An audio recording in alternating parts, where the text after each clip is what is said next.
Too often, I'll say barefaced lies. I'll say barefaced lies. I'll say barefaced lies. Again, barefaced lies. Too often, I'll say barefaced lies. I'll say barefaced lies. I'll say barefaced lies. Again. That's right, yeah, we got an agenda. And it's your money we're gonna spend, yeah. Think you wouldn't wonder where it's all gonna end, yeah. If you feel me, we never wanna defend, yeah. Cause when the truth becomes so easy to disguise, you get shooting cold, overgrown, postal road, barefaced lies. Barefaced lies. Barefaced lies. Hey Sean, you got a party, got that little party going on there.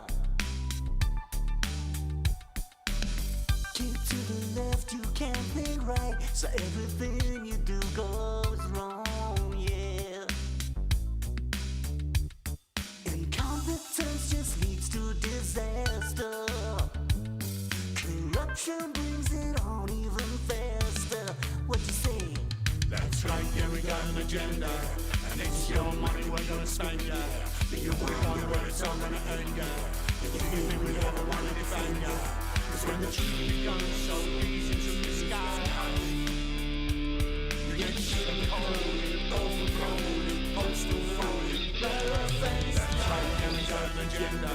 And it's your money we're gonna spend, yeah. Think you wouldn't wonder where it's all gonna end, yeah. If you feel me, we never wanna defend, yeah. Cause when the truth becomes so easy to disguise, you get shit cold, overgrown, postal road, barefaced lies. Barefaced lies. Barefaced lies. Comrades, you always told us you'd build us all a new Jerusalem, yeah. You talk the talk, but when you walk, you only leave a crooked line there. And you don't see the trouble that's brewing if all you do is just what you're doing. That's right, yeah, we got an agenda. And it's your money we're gonna spend, yeah. Think you wouldn't wonder where it's all gonna end, yeah. Think you feel me, we never wanna defend, yeah. Cause when the truth becomes so easy to disguise, you get shit cold, overgrown, postal road, barefaced lies. Is this where you wanna be? Debt and childhood poverty. Want somebody set us free from this corrupt kleptocracy. Oh yeah. Barefaced lies. That's right, yeah, we got an agenda. And it's your money we're gonna spend, yeah. Think you wouldn't wonder where it's all gonna end, yeah. Think you feel me, we never wanna defend, yeah. Cause when the truth becomes so easy to disguise, you get shit cold, overgrown, postal road, barefaced. That's right, yeah, we got an agenda. And it's your money we're gonna spend, yeah. Think you wouldn't wonder where it's all gonna end, yeah. Think you feel me, we never wanna defend, yeah. Cause when the truth becomes so easy to disguise, you get shit cold, overgrown, postal road, barefaced. That's right, yeah, we got an agenda. And it's your money we're gonna spend, yeah. Think you wouldn't wonder where it's all gonna end, yeah. Think you feel me, we never wanna defend, yeah. Cause when the truth becomes so easy to disguise,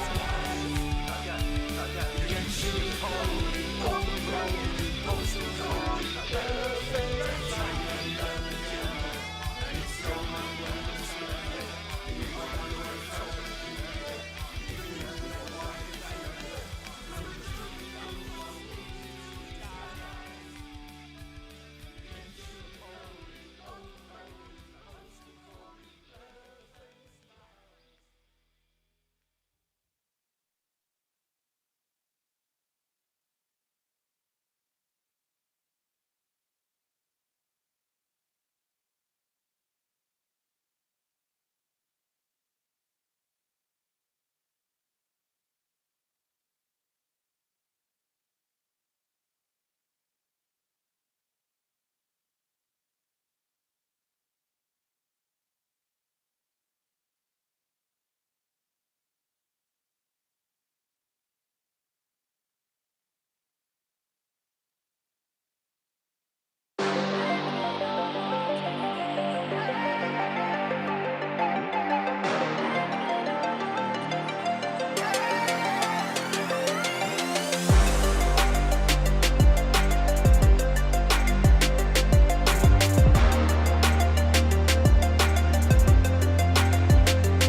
fear them. Do not fear any of them.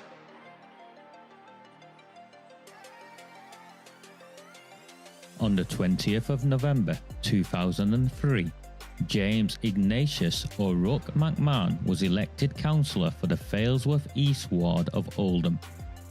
Deeply ambitious, he ruthlessly rose to power, and by 2011 he was already leader of the council. In 2015, exploiting a Labour Party loophole, he became MP for Oldham West and Royton. If only the people of the town knew then what they now know.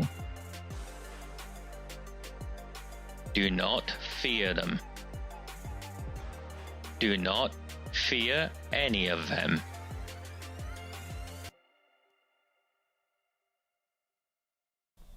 Very, very good afternoon. Wednesday the 17th of September 2025. My name is Raja Mir. This is a Recusant 9 transmission. First and foremost, my apologies for last night. I just fell asleep. I've not been well.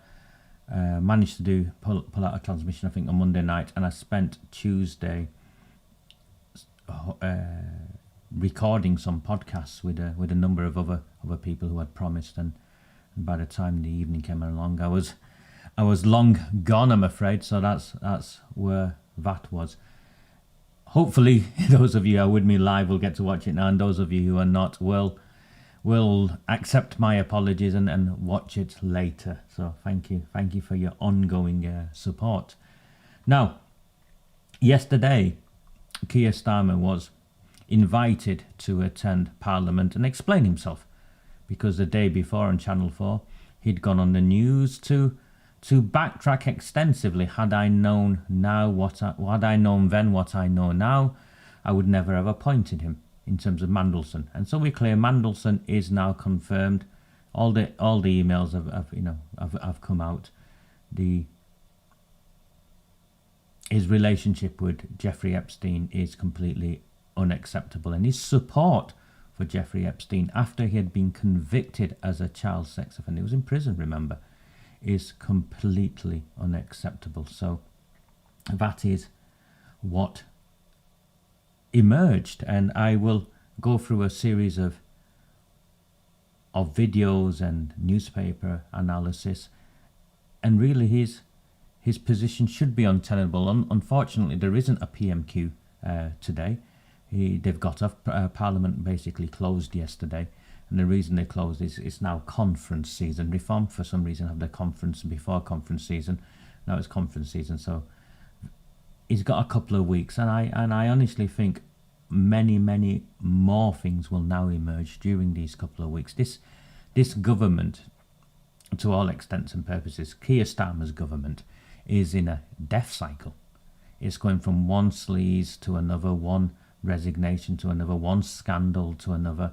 It was only last week the Deputy Prime Minister was forced to resign, and so we're very clear on this. The working class Deputy Prime Minister, Angela Rayner, was forced to resign following a scandal that included her buying a third home, what was a third home, as a love nest, I would imagine, somewhere in Brighton Way, Hove Way, which is 300 odd miles away from the constituency she represents. Her not declaring her taxes in the right way. I think she's admitted that now. She claimed at the time that she had taken advice, and then it emerged he hadn't taken advice.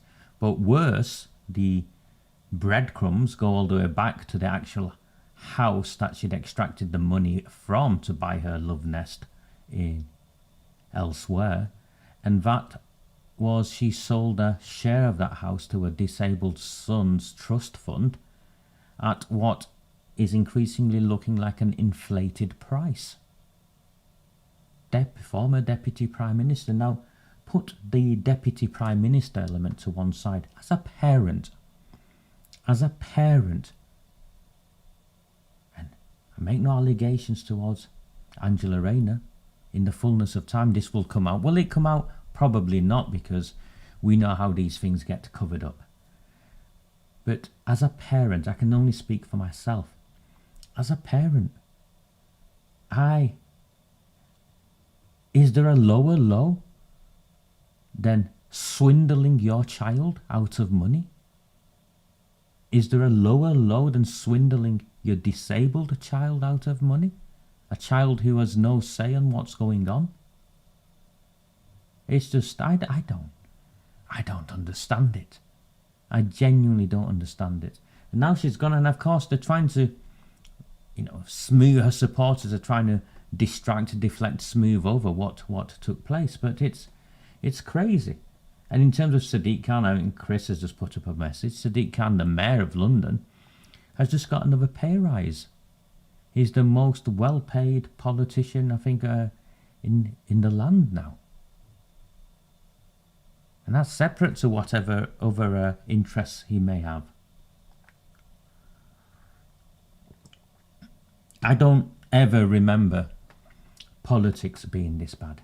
I don't ever remember the leaders who represented us being this scandalous. And if you do, and you've lived through it, then share with me, because I genuinely don't. Yes, there was the odd sex scandal or this or that, but nothing like this. Nothing like this. And along comes Keir Starmer, and he was meant to defend himself yesterday, and he was meant to defend himself yesterday following his own statement. Now, I know many of you will have seen this, but it's only 3 minutes. I want to start with his statement, and then I want to continue. So please let me put my headphones on and let me get this working.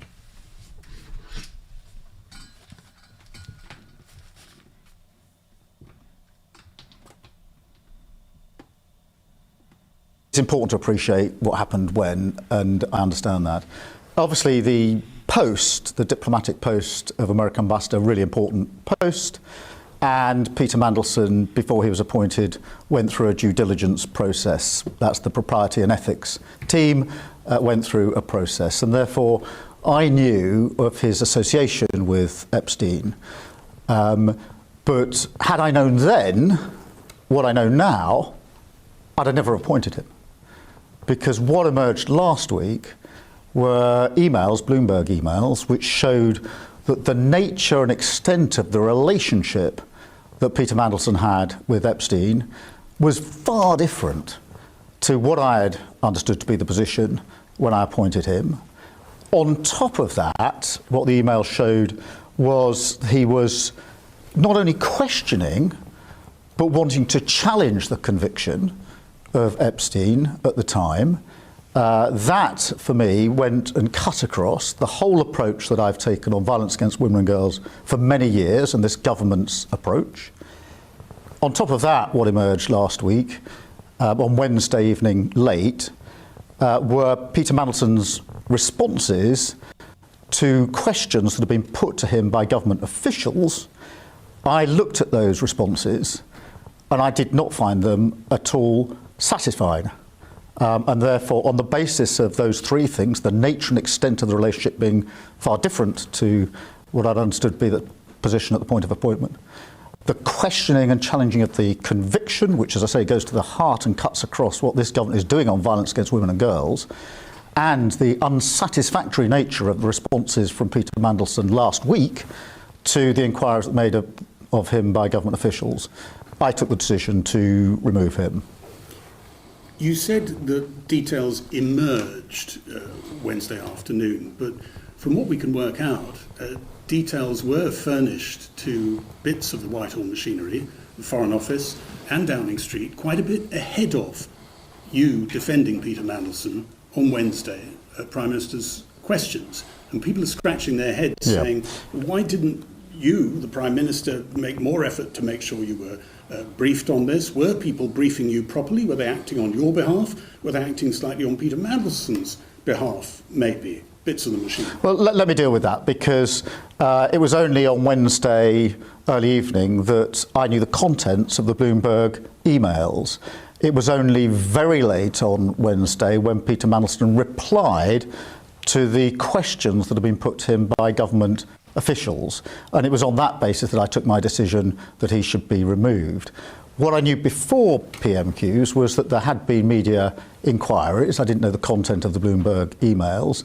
And I knew that questions had been put to Peter that he had not yet answered.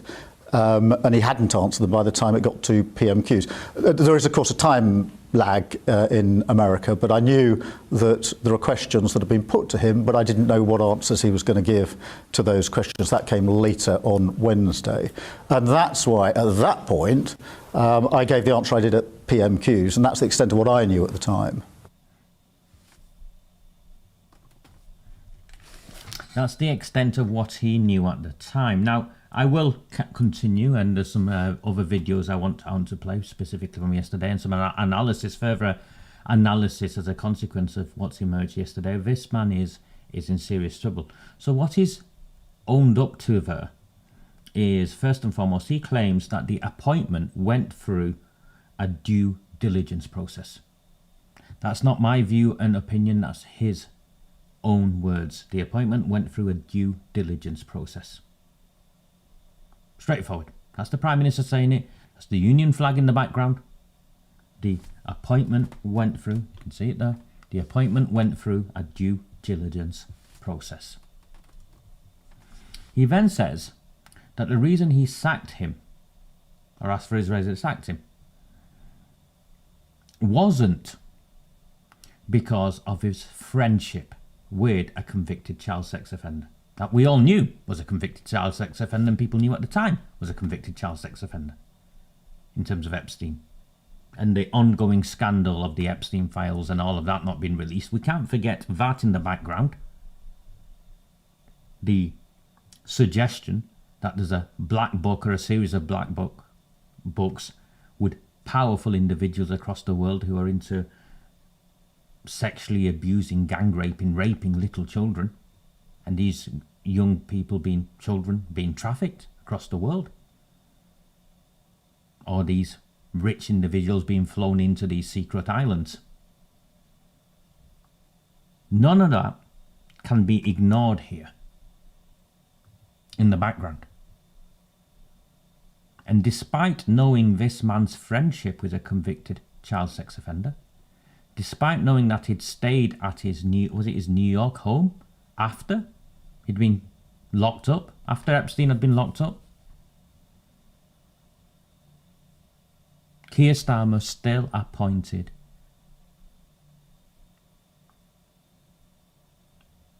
Peter Mandelson, as the ambassador to the United States of America, that the Prime Minister himself acknowledges as an extremely significant role.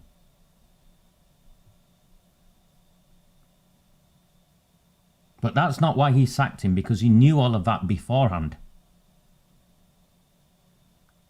He sacked him because Keir Starmer claims, that actually the nature of the relationship between Peter Mandelson and Jeffrey Epstein was far different, and that's his words, far different than what he had been led to believe or told previously. Well, for it to be far different, we need to know what he believed the original nature of the relationship was, separate to what I've just outlined and we all knew, and what it now is. How is it far different? This is reason number one. The Prime Minister specifically says as to the reason why he sacked him was because the nature of the relationship was far different. Well, how was it far different? If you knew then what you now know, you would never have appointed him. Again, more or less, I'm paraphrasing your own words here, Prime Minister. What do you now know that you did not know then? And let's list it next to what we all knew then. Because what you are thereby stating is that all the reasons we knew then that we objected to Peter Mandelson going anywhere near public office through his relationship with Jeffrey Epstein and what that meant, you accepted as acceptable. It didn't matter. That's right, isn't it? Tell me again, please tell me if I'm getting this wrong. So that's what he first says, far different. Secondly,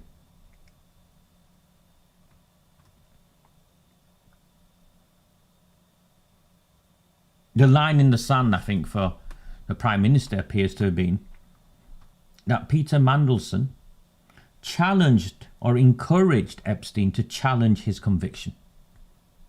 And that paperwork, that email, that communication has now come out. But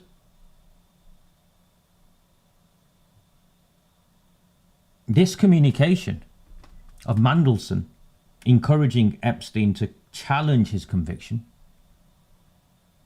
are we to believe that the security services of the United Kingdom did not have sight of that, and it took Bloomberg to release it for that to become public knowledge?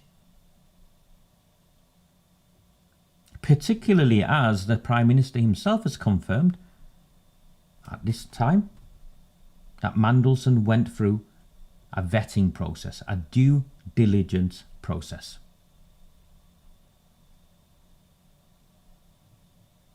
Now, you, I and others perhaps did not know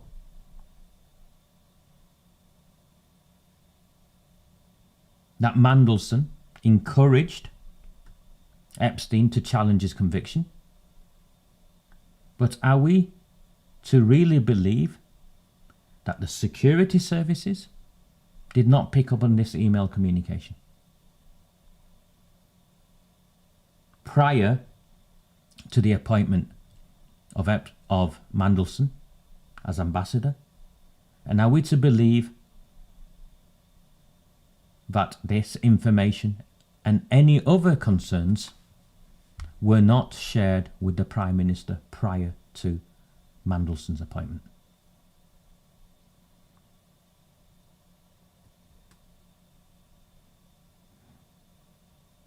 And then the third reason, and I can't find any of this, so if you found any of this, please let me know, is following all of that, it seems that the government invited Peter Mandelson to respond to what had emerged, and Keir Starmer was not satisfied with these responses, and that was the last nail in his coffin. Well, should that document, should that communication not be made public, what did the government ask Mandelson and what were his responses?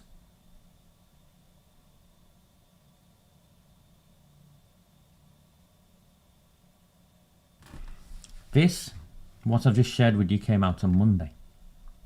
Mandelson effectively, I think, was sacked Thursday, Friday. Last Wednesday, this time last week, this is what the Prime Minister was doing.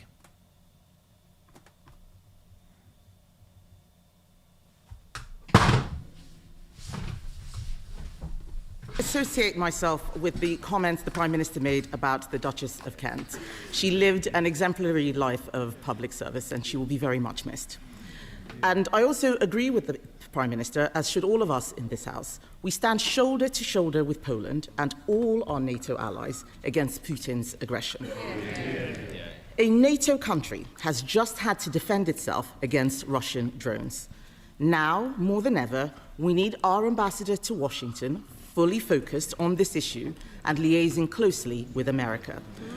Does the Prime Minister have full confidence in Peter Mandelson? Mr. Speaker, let me start by saying the victims of Epstein are the forefront of our minds. He was a despicable criminal who committed the most heinous crimes and destroyed the lives of so many women and girls. The ambassador has repeatedly expressed his deep regret for his association with him. He's right to do so. I have confidence in him, and he's playing an important role in the UK-US relationship. This is interesting, Mr. Speaker. He says the ambassador has expressed full regret, but the victims of the paedophile Jeffrey Epstein have called for Lord Mandelson to be sacked. And just so the House is aware, in 2019, Jeffrey Epstein was convicted of child prostitution and sex trafficking that took place between 2002 and 2005. That is the precise period which Lord Mandelson called Jeffrey Epstein his best pal. Absolutely. Was the Prime Minister aware of this intimate relationship when he appointed Lord Mandelson to be our ambassador in Washington? Mr. Speaker, as she and the House would expect, full due process was followed during this appointment, as it is with all ambassadors.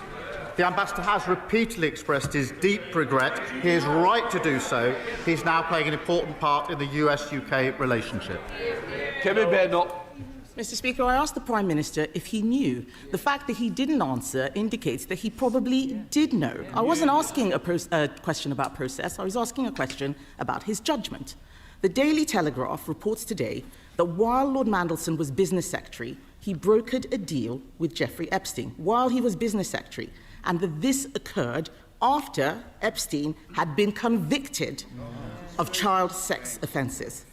Given this new information, does the Prime Minister really think it is tenable for our ambassador to remain in post?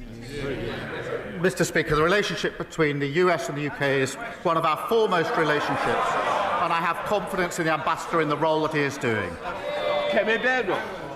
Mr. Speaker, I think it is embarrassing that the Prime Minister is still saying that he has confidence in a man who was brokering deals with convicted child sex offenders while sitting in government. That is a disgrace. This government has repeatedly refused to declare Lord Mandelson's full interests. And as part of the appointment, there will have been extensive government vetting, including details and timings of Peter Mandelson's dealings with Jeffrey Epstein. So will the Prime Minister publish all these documents, including those about his interests? Well, Mr. Speaker, as I say, full due process was gone through in relation to this appointment, as would be expected. As for the publication of documents, as she well knows, that's subject to a procedure which includes an independent element. Be subject to the usual procedure.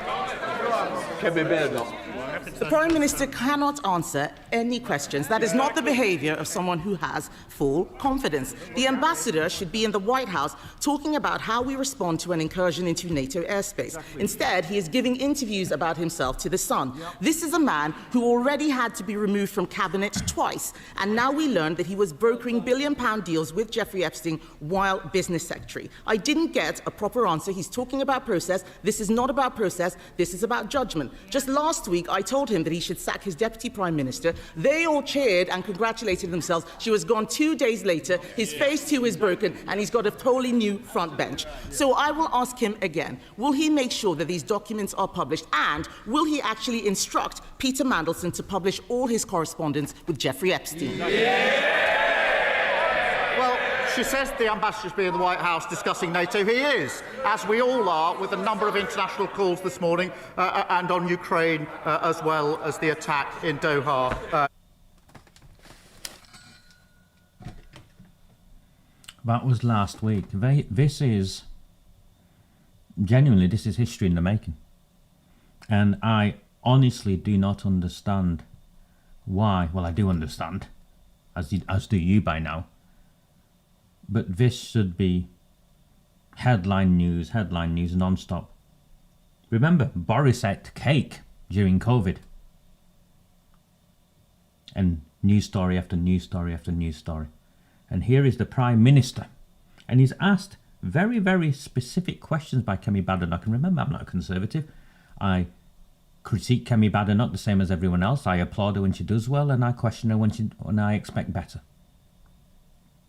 This happened last Wednesday, and basically the machinery of the mainstream media tried to cover it up, gloss over it. Go and have a look yourself.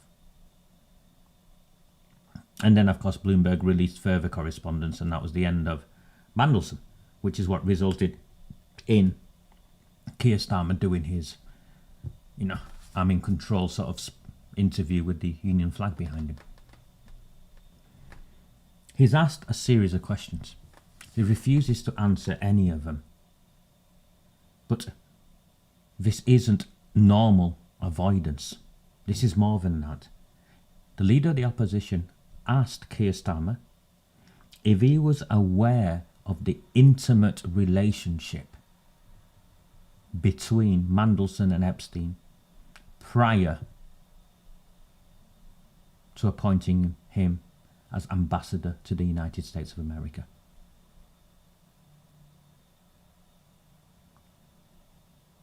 He refused to answer a simple question such as that. But in his interview, subsequent interview, had I known then what I know now, well, did you know then of the intimate relationship between Mandelson and Epstein? Because the rest of us did. The world did.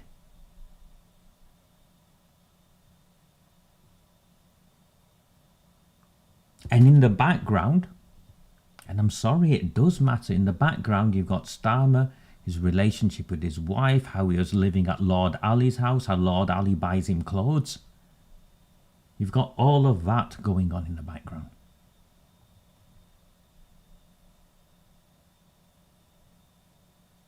You've got these three Ukrainian, are they Ukrainian lads? My apologies if they're not Ukrainian, to my Ukrainian friends, who've been charged in a waiting trial for something bizarre of attacking the former car and the former house or something of Keir Starmer. There's something else going on. Thank you, Alexander.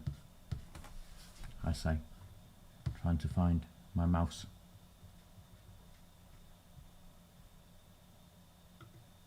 Yeah. You've got all of that going on. So, it's a straightforward question. Were you aware of the intimate relationship? Because you're admitting you were aware of some form of relationship, so what were you aware of? And the Prime Minister won't say it because the Prime Minister has been caught lying. I think that's...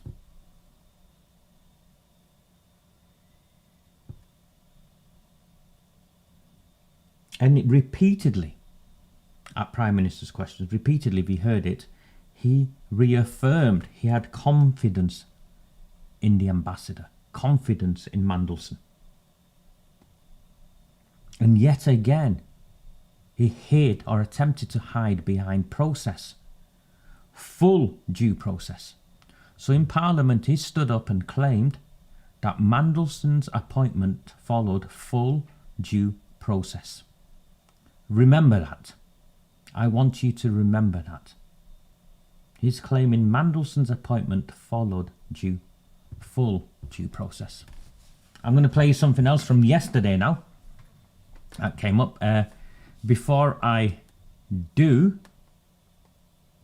please, if you are new to me and you find value in this work, please subscribe. It's completely free. The YouTube channel is completely free. In fact, all of my work is completely free.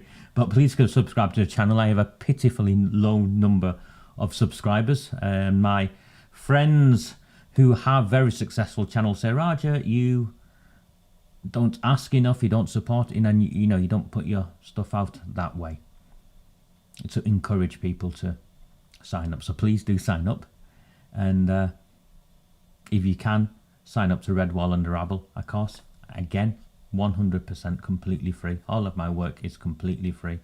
It's only if you can afford to do so. I ask people to support me with what is the equivalent of 75 pence a week, or just a one-off coffee or a one-off subscription of something for the year. Please. Everything I do is 100% community funded. Right, let me play what I want to show you next.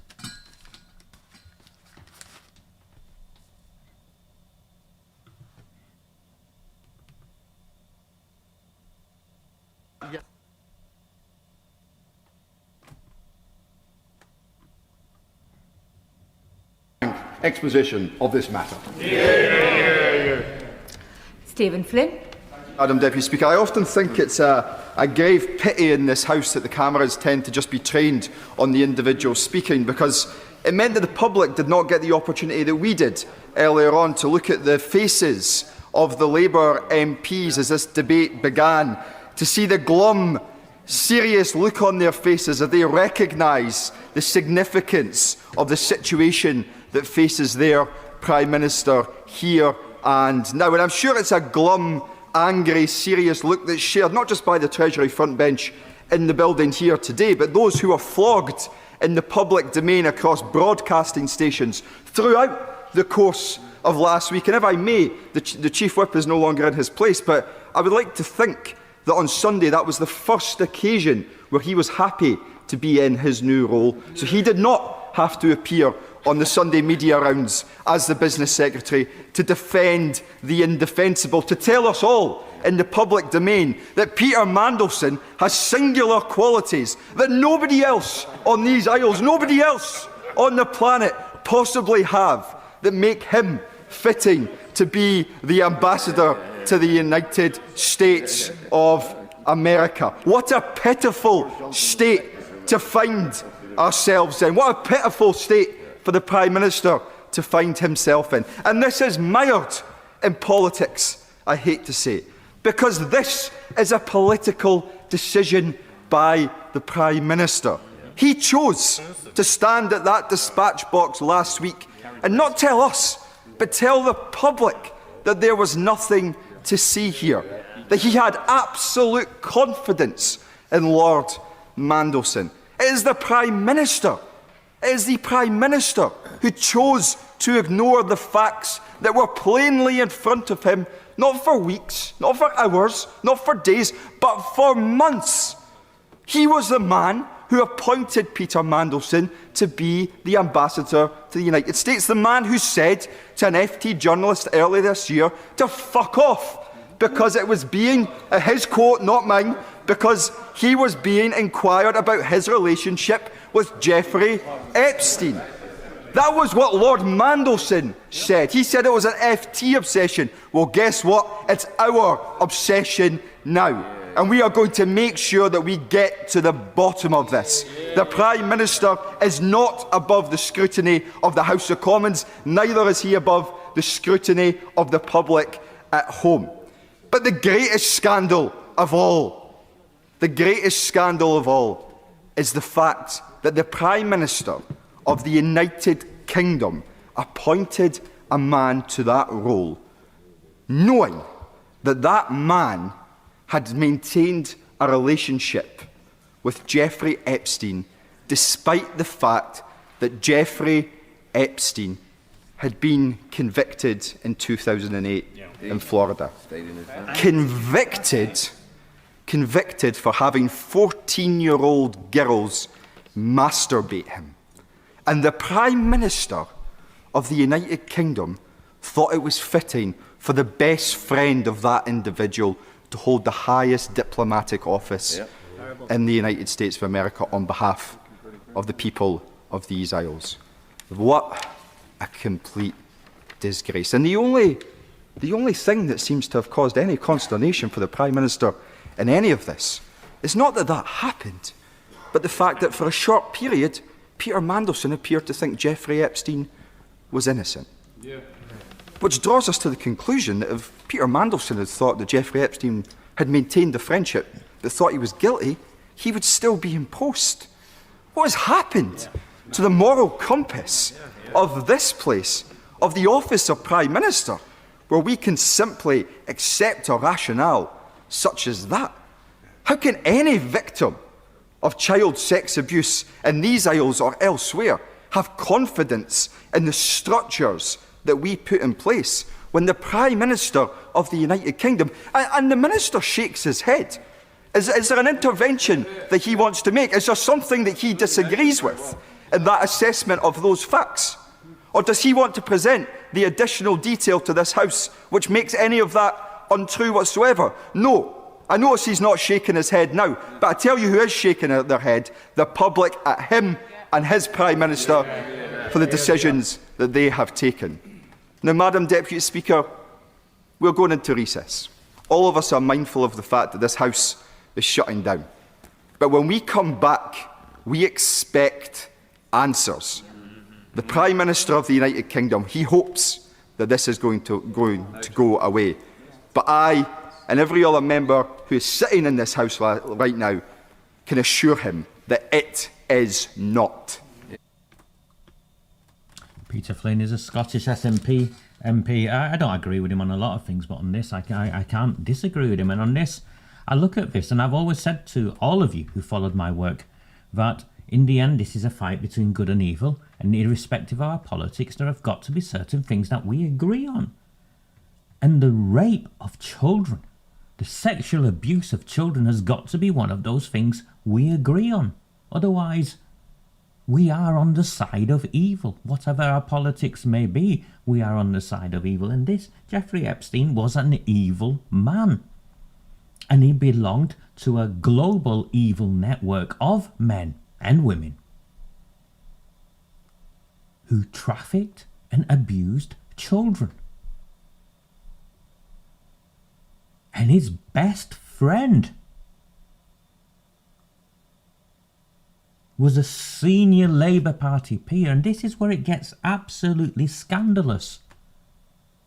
If it wasn't already, this is where it gets absolutely scandalous. Mandelson is still a Lord, and Mandelson still has the Labour Party whip. There are MPs who've had the whip removed from them, that's the official Labour Party endorsement, removed from them, because they stood up and objected to welfare reforms and said cutting of benefits is wrong, so they had the Labour Party whip removed from them. But here we have a man who's best friends with a paedophile that the Prime Minister now has confirmed should never have had that job, and he's still a senior Labour Party figure. This is the party of rape gangs. This is the party of paedophiles. The Labour Party is a child abuse party. That's what they are. The Labour Party is the party of child abusers. If you're a nonce locked up in any prison in the United Kingdom, the Labour Party should be going around and handing out membership forms. Because the Labour Party is the party of paedophiles.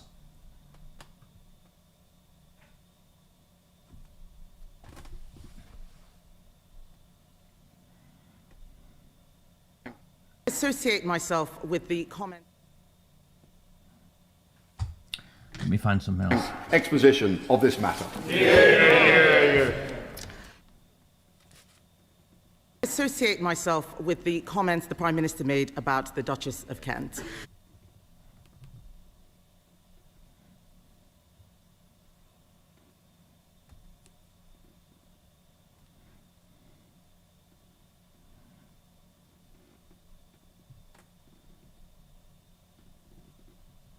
I think the Mandelson fallout does risk overshadowing the state visit. This should have been a visit strengthening UK-US relations, but because of Keir Starmer's bad judgment appointing Peter Mandelson, it appears, according to newspaper reports, against security concerns, having to lose him because of his close friendship with convicted paedophile Jeffrey Epstein. I think that this has been a complete disaster for Keir Starmer.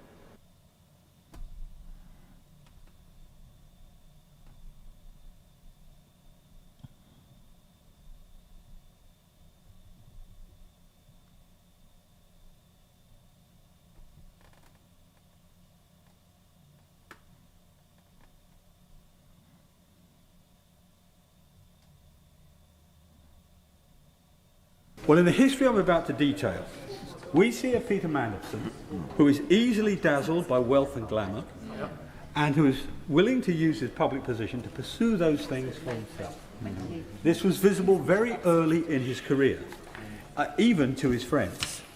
So when in 1998 he was sacked as a Trade and Industry Secretary for failing to declare an interest-free loan, a pretty enormous interest-free loan he had received from Geoffrey Robinson, at that time, Mr. Robinson's businesses were being investigated by Mandelson's department. So there's a clear clash of interest, and he didn't even declare the loan. That was the first time we saw so publicly the abiding flaws in Lord Mandelson's character, which frankly would normally disqualify any normal person from a job this important. But even his friends saw this. This flaw was described plainly by one of his friends back then as, and I quote, "Peter was living beyond his means, pretending to be something he's not, and therefore he was beholden to people." And the important bit of that is that last phrase. He was beholden to people. And this is a characteristic that was displayed time and again as he sought to use his position to curry favour with very wealthy and very powerful people who are either current or future benefactors. Yes.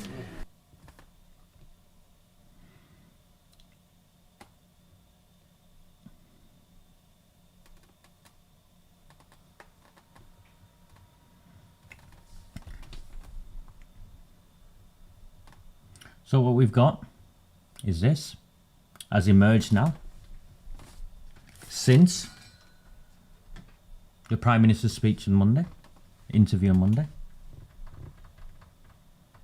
Peter Mandelson did not have national security vetting before Sir Keir Starmer appointed him the UK ambassador in Washington, the Foreign Secretary has admitted. That's Yvette Cooper. So he's repeatedly said full due process, vetting process, full due process in his interview and in Parliament. That is what the Prime Minister has repeatedly uttered from his own mouth in Parliament and also in an interview with the Union flag behind him. It's now confirmed that is not true. Now, there is not a chance in hell that the Prime Minister would have unknowingly said that. You don't find yourself in a position where, shit, we've appointed this guy, now this has happened, and not go and check that a full vetting process had took place before appointing him. You don't make that claim without checking that.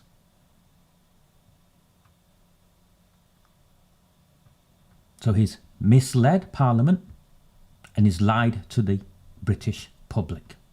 That's the Prime Minister.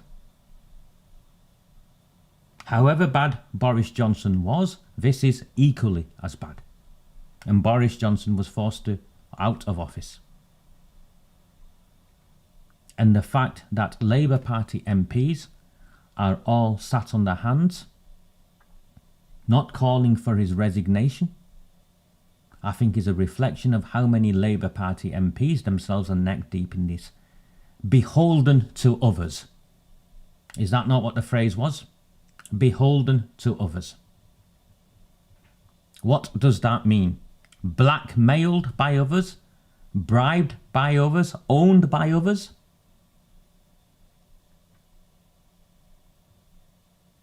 This is either a democracy or it isn't. And it appears, from what's come out yesterday, that the UK government is not in charge of the United Kingdom. Dark powers. Men in the shadows.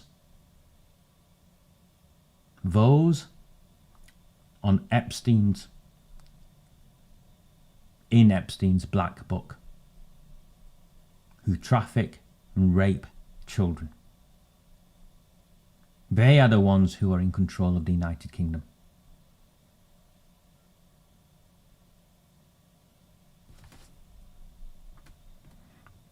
Peter Mandelson did not have national, and this is just, a couple of hours ago in the Guardian, in the Independent newspaper.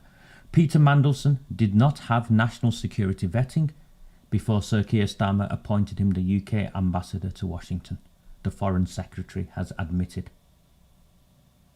This shock revelation came as the Prime Minister was urged to apologise to the victims of the paedophile Jeffrey Epstein and to publish the Mandelson-Epstein files in full, as the government faced emergency questions on the ongoing scandal of Lord Mandelson's links with the disgraced financier. Do you see how even there they try and manage the language?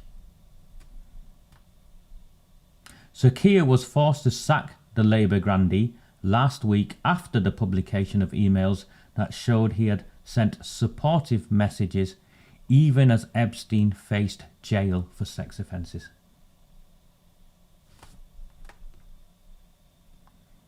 Sir Keir and his team are now facing increasing scrutiny over what they knew and when about the peer's ties to Epstein, as well as questions about their judgment in appointing him in the coveted role. As a 3-hour emergency debate on the row got underway in the House of Commons, the Foreign Secretary, Yvette Cooper, revealed that security vetting was only carried out after Lord Mandelson got the job. I'll read that again. Yvette Cooper revealed that security vetting was only carried out after Lord Mandelson got the job.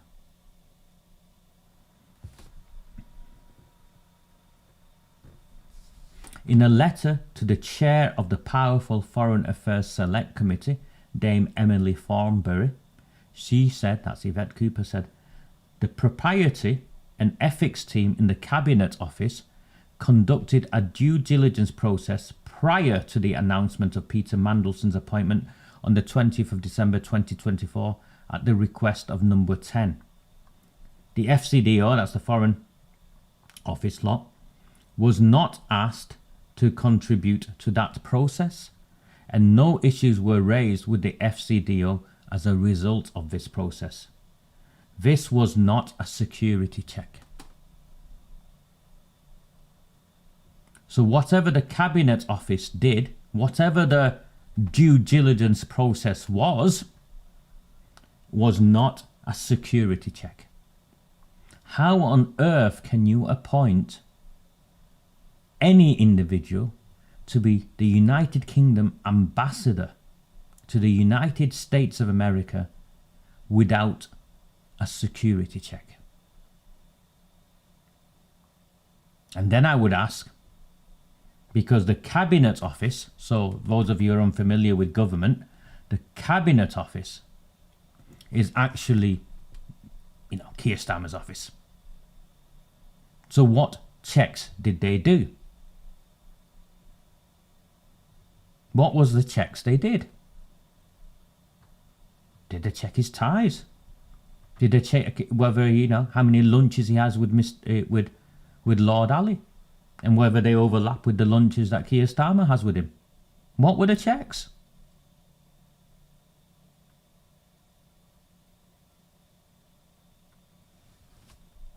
After Peter Mandelson's appointment was announced, the FCDO started the ambassadorial appointment process, including national security vetting in advance of him taking up the post.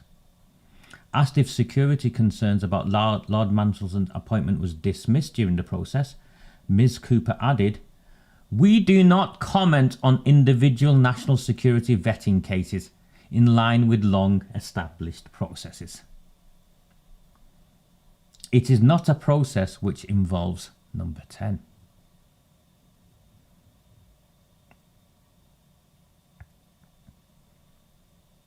So,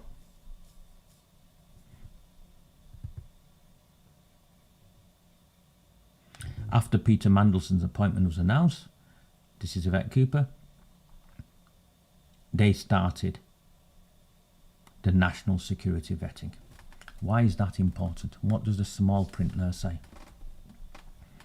She herself there is setting up Keir Starmer. That's right. Yvette Cooper is setting up Keir Starmer. Because what she's saying is, they appointed him before we in the Foreign Office could do what we do. However, even though he'd been appointed, we in the Foreign Office still did what we were supposed to do, which included a national security vetting process. Well, I think that national security vetting process and what it found out needs to be shared in the public domain. And it also needs to be shared. If you're not going to share the content, you need to share, the government should share, whether that document was put in front of Keir Starmer and when.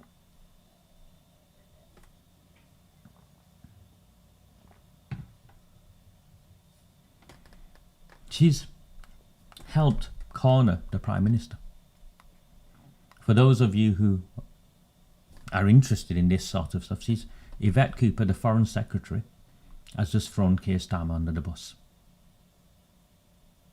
And it is for the opposition politicians to pick up on that, the opposition leaders to pick up on that and run with it.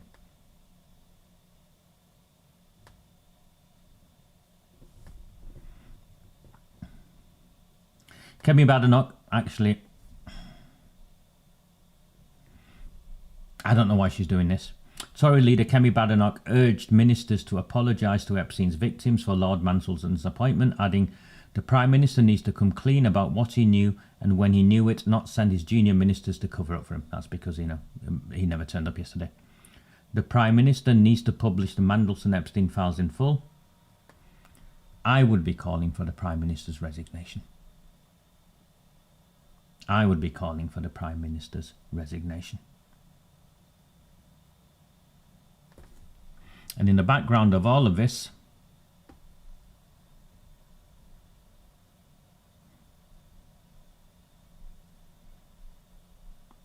try and find it for you.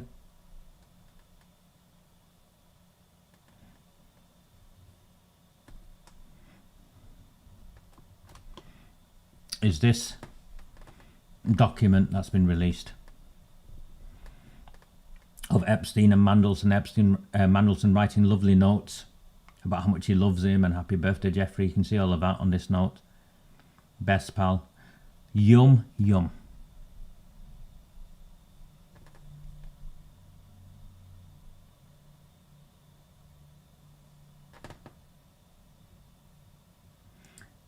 Mandelson is in one of Epstein's glorious homes that Epstein apparently likes to share with his friends. Brackets, yum, yum. What do you think that yum, yum means? Anyone? Anyone care to comment?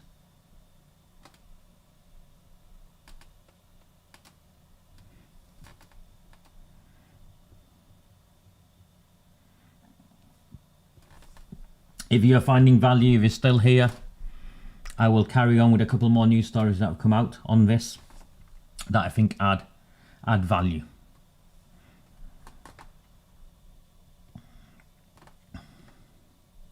This was published on the 13th. So over the weekend. Officials at Number 10 in the Foreign Office were aware of supportive emails between Lord Mandelson and paedophile Jeffrey Epstein when the Prime Minister initially defended the former ambassador on Wednesday. So on the Wednesday, Number 10 and the Foreign Office were aware of the emails. But apparently, Keir Starmer wasn't aware of the contents of the email when he stood by Lord Mandelson at Prime Minister's question on Wednesday. You can believe that if you want to.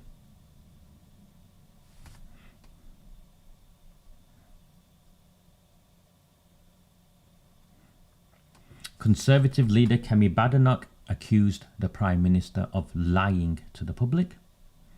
She said, "Looks like the Prime Minister and Labour MPs spent the week lying to the whole country about what they knew regarding Mandelson's involvement with convicted paedophile Jeffrey Epstein. If Number 10 had those emails for 48 hours before acting, it means he lied at PMQs and ministers lied again about new additional information. These are yet more errors of judgment." It's more than that, Kemi. Because Yvette Cooper has now confirmed that they did vetting only after he'd been appointed.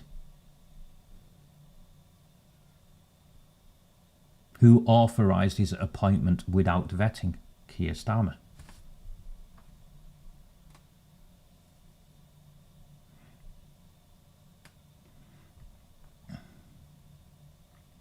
Sir Keir Starmer is facing mounting pressure from within the Labour Party over his handling of the sacking of the US Ambassador Peter Mandelson. Labour MPs are expressing public and private frustration with the Prime Minister's leadership as he prepares to welcome US President Donald Trump.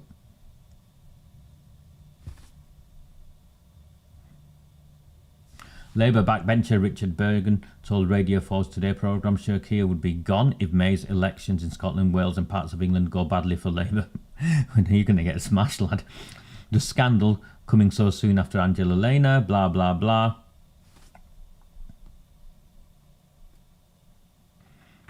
In terms of where we are now, it feels like we're years and years into an unpopular government rather than a year into a government that just got rid of the Conservatives. We're losing votes to the left, we're going to be losing seats to the right.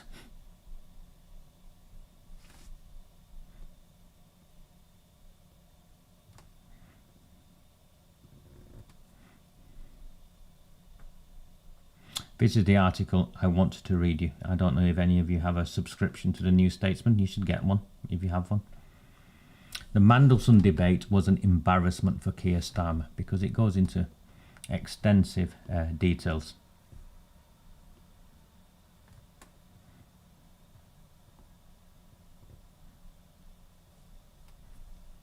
The purpose of the debate was to call for more transparency from the government over the vetting process which led to the appointment of Mandelson as the UK ambassador to the US last year.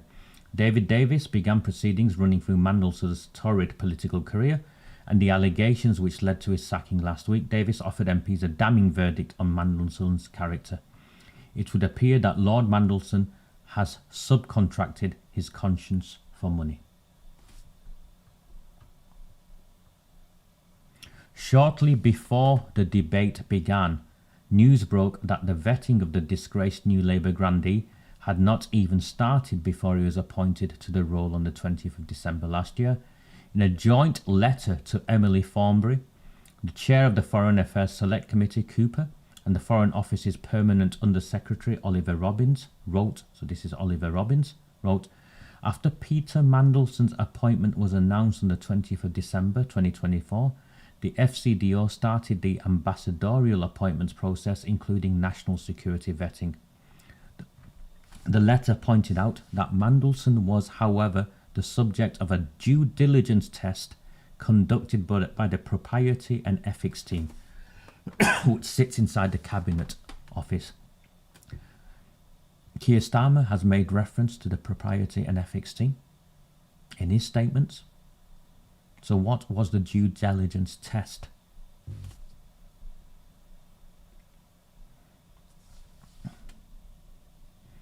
Kemi Badenoch, who did not pull her punches over the PM's absence, she called on Starmer to come clean on what he knew about Mandelson and when he knew it, and accused him of hiding from Parliament. Badenoch, in an uncharacteristically strong performance, called on Starmer to take accountability for Mandelson's appointment.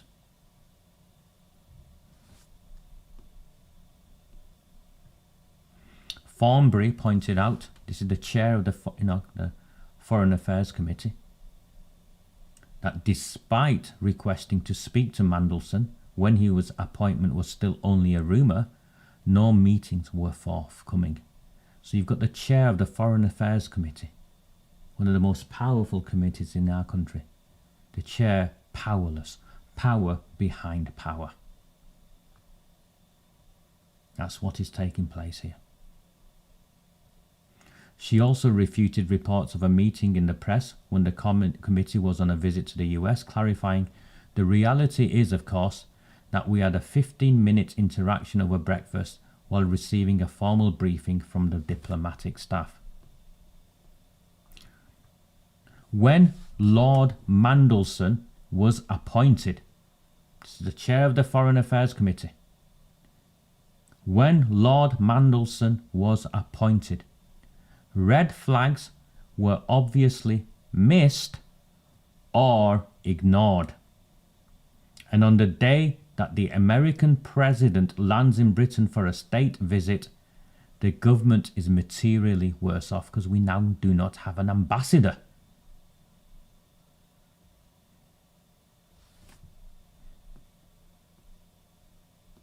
And then, of course, there are those who want to muddy it with, well, Epstein, Trump knew Epstein. I'm not an American. My issue is the United Kingdom. It's our home, and these are meant to be our leaders. The Prime Minister knew. And I think it's clear. The question is, he's running. He's hiding. And it's now for if the opposition don't want to finish him off, then it's necessary that the Labour Party politicians in Parliament, the MPs, have got to remove him. Because otherwise they will all be tarred with the same brush. These are men with two cosy links to paedophiles and the shadowy world in which they operate. Thank you so much for joining me for this belated Tuesday night transmission that I've released late. There is always going to be more on this, and I'll try and keep you updated. I post on X a lot. On Facebook now we're back, but really my encouragement to all of you is to please sign up to Red Wall and the Rabble. I think we're safe on X because Elon Musk owns it, but on Facebook I think it's only a matter of time before they remove us again and delete our account. It's happened to many other activists. It's nothing I say or do. It's nothing extreme in any of my content. You can see that. All of my work is free. You can sign up for free. redwallandrabble.co.uk. And if you found value and you're new to me, please consider a paid subscription, or at the very least, buy me a coffee. I am 100% community funded, and as well as doing this work, I travel the country meeting people, educating people, and campaigning directly for survivors. I mean, it's a 4.5 hour drive with a pit stop, probably a 5.5 hour, 6 hour drive to the south of Wales tomorrow. So that's where I'm heading off tomorrow, to meet with a group of ordinary residents. And I do that all the time. Thank you so much. Hopefully see you all soon. Take care. Do not fear them. Do not fear any of them.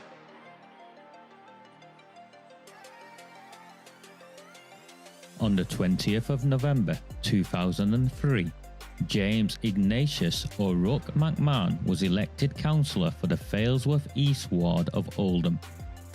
Deeply ambitious, he ruthlessly rose to power, and by 2011 he was already leader of the council. In 2015, exploiting a Labour Party loophole, he became MP for Oldham West and Royton. If only the people of the town knew then what they now know. Do not fear them. Do not fear any of them.